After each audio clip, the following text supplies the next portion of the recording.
It's petroglyphs at a wash. A couple of burials. There's one right there.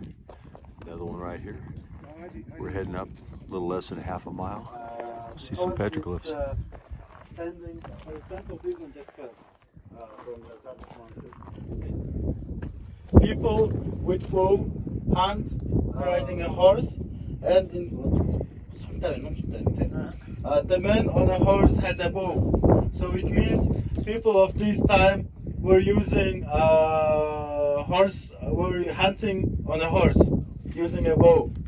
5 people with a bow hunt animals.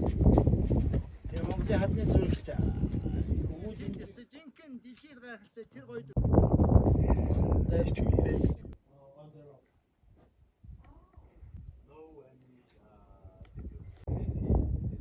So this guy over here is the only petroglyph who shows a man who is plowing a field. Places like this. These 2 rams are fighting.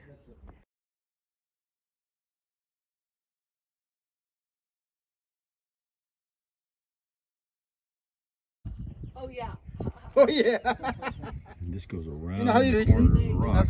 legs in, hand. That is pretty cool. Yeah. That's right.